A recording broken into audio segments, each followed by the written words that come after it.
상암동 집이 부모님 댁, 형집 간의 거리가 300m에 불과했다는 겁니다. 이 때문에 부모님들이 박송 씨의 집을 자주 찾았다고 하는데요.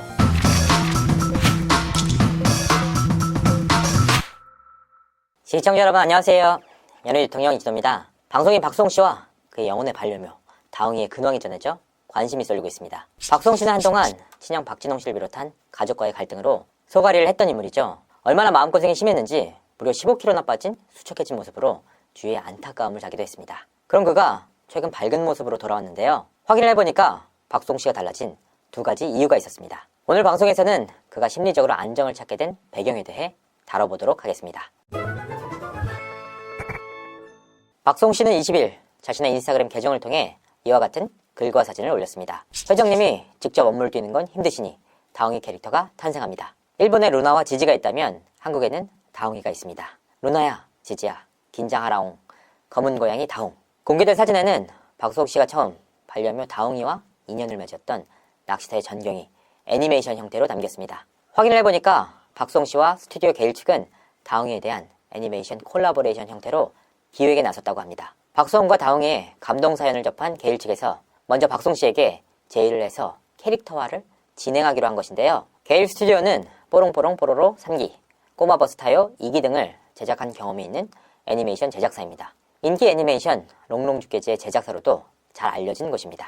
아직은 초기 단계라 처음에는 티저 형식으로 공개가 되고 추후 시청자들의 반응에 따라 장편 애니메이션으로 발전할 수 있는 형태라고 합니다. 간단히 정리하자면 박송 씨의 영혼의 동반묘인 다웅이와의 감동 스토리가 애니메이션화된다 라는 의미인데요. 많이들 아시겠지만 박송 씨에게 다웅이는 참으로 특별한 존재입니다. 그는 지난 3월 MBN 동치미를 통해 다웅이와의 첫 만남에 대해 털어놓은 바 있습니다. 낚시터에 갔는데 자꾸 나를 따라오는 고양이가 있었다. 살면서 고양이를 키워볼 생각이 없었고 심지어 예뻐하지도 않았다.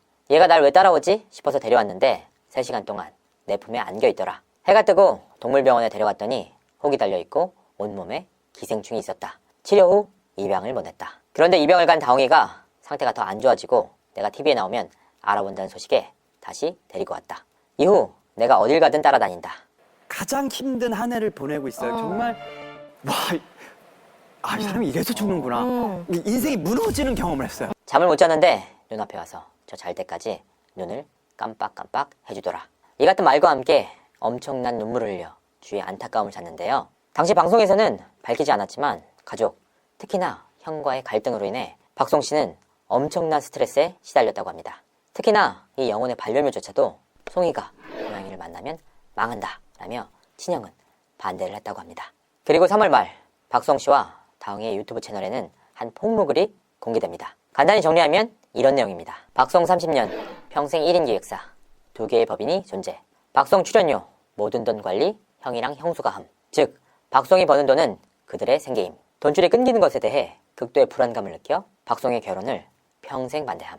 논란이 커지자 박송 씨는 결국 가족으로부터 금전적인 피해를 입었다는 사실을 인정했습니다. 그리고 이후 형과 형수에게 합의안까지 제시하게 되는데요. 형 내외 및 그 자녀들의 전 재산을 공개하고 박송님의 전 재산을 상호 공개한다. 위 재산 내역을 합한 후 이를 7 박송 대 3 친형가족으로 분할한다. 법인 재산 역시 위와 같은 방식으로 분할한다. 하지만 양측은 합의에 이르지 못했습니다. 극심한 입장 차이 탓에 만남조차 이루어지지 못했는데요. 박진홍 씨는 언론사와의 인터뷰를 통해 박송이 전 소속사 법인 계좌 관련 정보를 담은 USB를 가지고 있다. 금전 문제가 있으면 법적으로 해결하면 된다. 법인 통장은 박송의 아버지이자 박진홍 대표의 아버지가 모두 갖고 있다. 라고 반박에 나섰습니다. 결국 박송 씨는 지난 4월 형과 형수를 횡령 혐의로 고소하기에 이릅니다. 고소 이후 약 3개월간의 시간이 흘렀는데요. 박송 씨와 박진홍 씨는 무려 30년간이나 함께해왔기 때문에 관련 세무자료가 엄청나게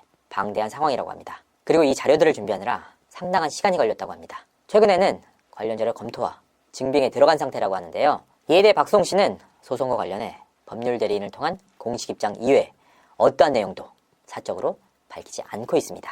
이 과정에서 박송 씨를 둘러싼 확인되지 않은 사생활 공개 등 흠집 내기를 위한 시도들이 계속해서 이어졌는데요. 하지만 박송 씨가 기부 등 워낙 다양한 사회활동을 해왔고 문제 행동에 휘말리지 않았던 인물이라 대중들의 굳건한 지지를 받고 있습니다. 특히나 최근에는 다웅의 애니메이션 캐릭터화 그리고 KBS ETV 펫 비타민 시즌2 MC를 맡는 등 다홍이를 만난 이후 일이 더 잘 풀리고 있습니다. 이는 박수홍 씨가 최근 밝은 모습을 되찾은 이유이기도 한데요. 그리고 하나 더 그가 달라진 이유가 또 하나 있었습니다. 바로 이사였습니다. 박수홍 씨는 지난 6월 서울이 아닌 경기도 모처로 이사를 갔습니다. 흥미로운 사실은 그가 매매가 아닌 임대로 거처를 옮겼다는 겁니다. 아니 박수홍 정도면 충분히 매매로 이사를 갈 수 있지 않을까라는 의아한 생각이 드실 수도 있습니다. 이 부분은 박수홍 씨가 이사를 선택하게 된 배경을 보면 쉽게 이해하실 수 있습니다.